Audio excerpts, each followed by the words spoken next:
श्री कृष्ण ने दुर्योधन को बताया था कौरवों और उसकी हार का असली कारण। तो चलिए जानते हैं। श्री कृष्ण जी दुर्योधन से कहते हैं कि तुम्हारी हार का मुख्य कारण तुम्हारा अधर्मी व्यवहार और अपनी ही कुलवधू का वस्त्र हरण करवाना था। तुमने स्वयं अपने कर्मों से अपना भाग्य लिखा। श्री कृष्ण जी के कहने का तात्पर्य यह था कि तुम अपनी इन 3 गलतियों के कारण नहीं हारे, बल्कि तुम अधर्मी हो इसलिए हारे। यह सुनकर दुर्योधन को अपनी असली गलती का एहसास हुआ। भगवान श्री कृष्ण जी कभी भी कौरवों के साथ नहीं होते। यह उनकी ही लीला थी कि दुर्योधन ने उनकी जगह उनकी सेना को मांग लिया। ये भी श्री कृष्ण की लीला थी। वो चाहते थे कि दुर्योधन उनकी जगह उनकी सेना को मांग ले। दूसरी बात यह कि दुर्योधन का शरीर का वह गुप्त अंग भी जो यदि वज्र के समान हो जाता तो भी उसे मारने की युक्ति श्री कृष्ण जी ढूंढ ही लेते, क्योंकि सबसे कठिन तो यद्रथ को मारना था। फिर भी श्री कृष्ण ने उसे मारा। तीसरा यह कि यदि दुर्योधन युद्ध से पहले होता या आखिरी में, इससे कोई फर्क नहीं पड़ता कि वो युद्ध में शुरू में होता या आखिरी में होता।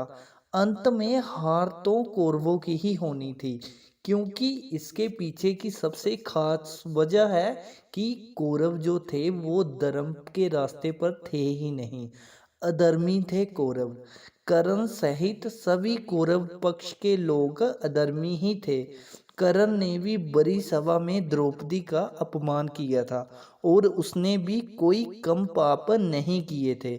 अब सवाल यह उठता है कि कौरव पक्ष में गुरु द्रोणाचार्य और भीष्म जैसे ज्ञानी ध्यानी कई महारथी लोग थे, फिर भी उनके पक्ष को अधर्मी कहा गया।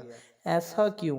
दरअसल जो सत्य का साथ देता है उसे धर्मी और जो असत्य का साथ देता है उसे अधर्मी कहा जाता है। विषम निश्चित ही विद्वान थे, लेकिन उन्होंने धर्म का साथ ना देकर वचनबद्ध होने के कारण सिर्फ सिंहासन का साथ दिया। विषम ने अंबिका और अंबालिका की भावनाओं को कुचलकर जो कार्य किया वह भी अमानवीय था। बड़ी सभा में जब द्रौपदी को निर्वस्त्र किया जा रहा था तो भीष्म चुप बैठे थे। भीष्म ये जानते बूझते दुर्योधन और शकुनी के अनैतिक और छलपूर्ण खेल को चलने दिया। भीष्म ने ऐसे कई अपराध किए थे जो किसी भी तरह से धर्म द्वारा उचित नहीं थे। पांडु के जंगल चले जाने के बाद धृतराष्ट्र को सिंहासन मिला।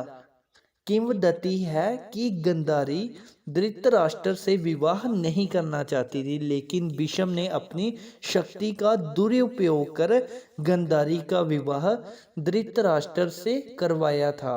जब गांधारी गर्भ से थी तब धृतराष्ट्र ने अपनी ही सेविका के साथ सहवास किया, जिससे उनको युयुत्सु नाम का एक पुत्र मिला। गांधारी के लाख समझाने के बावजूद धृतराष्ट्र ने अपने शवसूर मतलब गांधारी के पिता और उसके पुत्रों गांधारी के भाई को आजीवन कारागार में डाल दिया था। मृत्यु से पहले गांधारी के पिता सुबालु ने धृतराष्ट्र से शकुनी को छोड़ने की विनती की, जो धृतराष्ट्र ने मान ली थी। तभी मामा शकुनी ने ये जो धृतराष्ट्र है इसके सारे के सारे कुल का सर्वनाश कर दिया। तो यही था आज की इस वीडियो में। आपको पता लगा कि श्री कृष्ण जी ने दुर्योधन को उसकी हार का क्या मुख्य कारण बताया था। तो मिलेंगे अगली वीडियो में नई जानकारी के साथ। धन्यवाद।